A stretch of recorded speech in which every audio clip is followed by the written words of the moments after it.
गुजरात के खंभात के एक व्यापारी की यह सत्य घटना है। जब मृत्यु का समय निकट आया तो पिता ने अपने एकमात्र पुत्र धनपाल को बुलाकर कहा कि बेटा, मेरे पास धन संपत्ति नहीं है कि मैं तुम्हें विरासत में दूं, पर मैंने जीवन भर सच्चाई और प्रामाणिकता से काम किया है, तो मैं तुम्हें आशीर्वाद देता हूं कि तुम जीवन में बहुत सुखी रहोगे और धूल को भी हाथ लगाओगे तो वह सोना बन जाएगी। इतना कहकर पिताजी शांत हो गए। बेटे ने सिर झुकाकर पिताजी के पैर छुए।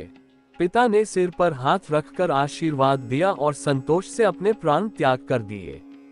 अब घर का खर्च बेटे धनपाल को संभालना था। उसने एक छोटी सी ठेला गाड़ी पर अपना व्यापार शुरू किया। धीरे धीरे व्यापार बढ़ने लगा। एक छोटी सी दुकान ले ली। व्यापार और बढ़ा। अब नगर के संपन्न लोगों में उसकी गिनती होने लगी। उसको विश्वास था कि यह सब मेरे पिता के आशीर्वाद का ही फल है, क्योंकि उन्होंने जीवन में दुख उठाया पर कभी धैर्य, संतोष, प्रामाणिकता नहीं छोड़ी। इसलिए उनकी वाणी में बल था और उनके आशीर्वाद फलीभूत हुए और मैं सुखी हुआ। उसके मुंह से बार बार यह बात निकलती थी। एक दिन एक मित्र ने पूछा, तुम्हारे पिता में इतना बल था तो वह स्वयं संपन्न क्यों नहीं हुए, सुखी क्यों नहीं हुए? धर्मपाल ने कहा, मैं पिता की ताकत की बात नहीं कर रहा हूँ, मैं उनके आशीर्वाद की ताकत की बात कर रहा हूँ। इस प्रकार वह बार बार अपने पिता के आशीर्वाद की बात करता तो लोगों ने उसका नाम ही रख दिया बाप का आशीर्वाद। धनपाल को इससे बुरा नहीं लगता। वह कहता कि मैं अपने पिता के आशीर्वाद के काबिल निकलूं, यही चाहता हूँ। ऐसा करते हुए कई साल बीत गए। वह विदेशों में व्यापार करने लगा। जहां भी व्यापार करता उससे बहुत लाभ होता।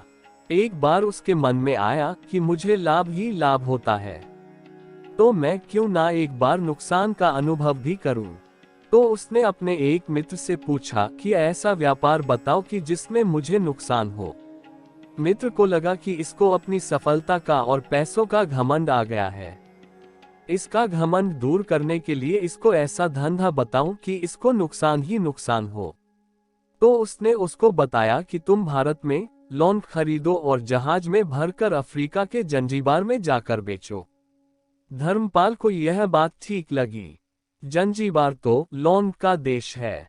वहां से लौंग भारत में लाते हैं और यहाँ 10-12 गुना भाव पर बेचते हैं। भारत में खरीद करके जंजीबार में बेचें तो साफ नुकसान सामने दिख रहा है।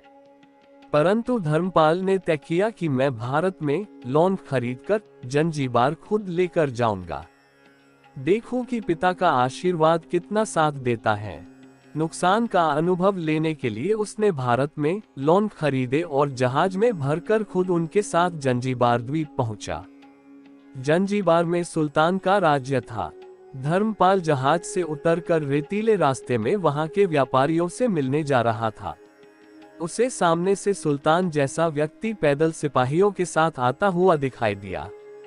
उसने किसी से पूछा कि यह कौन है। उन्होंने कहा, यह सुल्तान है। सुल्तान ने उसको सामने देखकर उसका परिचय पूछा। उसने कहा, मैं भारत के गुजरात के खंभात का व्यापारी हूँ और यहाँ पर व्यापार करने आया हूँ।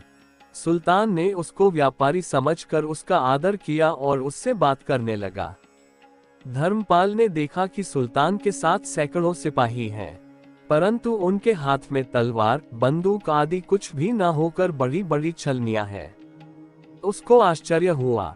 उसने विनम्रता पूर्वक सुल्तान से पूछा, आपके सैनिक इतनी छलनी लेकर के क्यों जा रहे हैं? सुल्तान ने हंसकर कहा, बात यह है कि आज सवेरे मैं समुद्र तट पर घूमने आया था। तब मेरी उंगली में से एक अंगूठी यहाँ कहीं निकलकर गिर गई।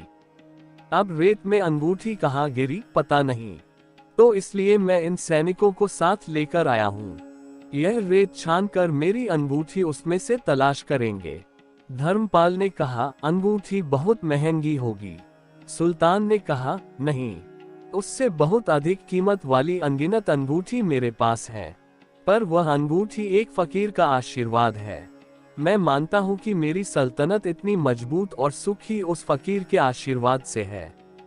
इसलिए मेरे मन में उस अंगूठी का मूल्य सल्तनत से भी ज्यादा है। इतना कहकर सुल्तान ने फिर पूछा, बोलो सेठ, इस बार आप क्या माल लेकर आए हो? धर्मपाल ने कहा कि लौंग। सुल्तान के आश्चर्य का ठिकाना नहीं रहा। यह तो लौंग का ही देश है सेठ। यहाँ लौंग बेचने आए हो? किसने आपको ऐसी सलाह दी? जरूर वह कोई आपका दुश्मन होगा। यहाँ तो एक पैसे में मुट्ठी भर लौंग मिलते हैं। यहाँ लौंग को कौन खरीदेगा? और तुम क्या कमाओगे? धर्मपाल ने कहा, मुझे यही देखना है कि यहाँ भी मुनाफा होता है या नहीं। मेरे पिता के आशीर्वाद से आज तक मैंने जो धंधा किया उसमें मुनाफा ही मुनाफा हुआ।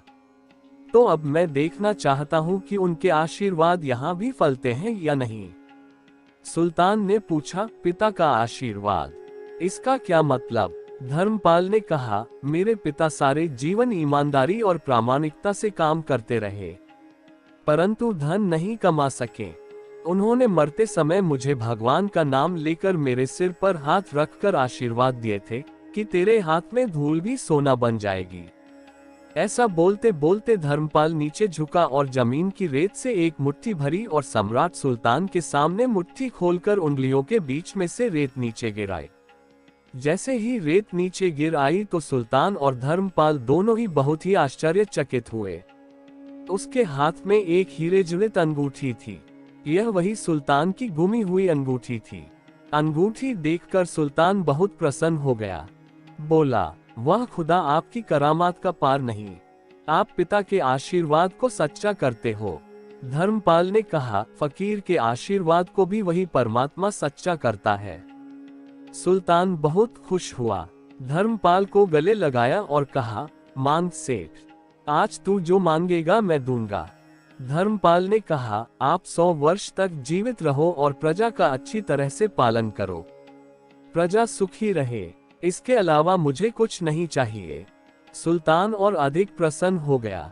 उसने कहा, सेठ, तुम्हारा सारा माल आज मैं खरीदता हूँ और तुम्हारी मुंह मांगी कीमत दूंगा। इस कहानी से शिक्षा मिलती है कि पिता के आशीर्वाद हो तो दुनिया की कोई ताकत कहीं भी तुम्हें पराजित नहीं होने देगी। पिता और माता की सेवा का फल निश्चित रूप से मिलता है। अगर कहानी पसंद आई हो तो कृपया चैनल को सब्सक्राइब जरूर करें। धन्यवाद।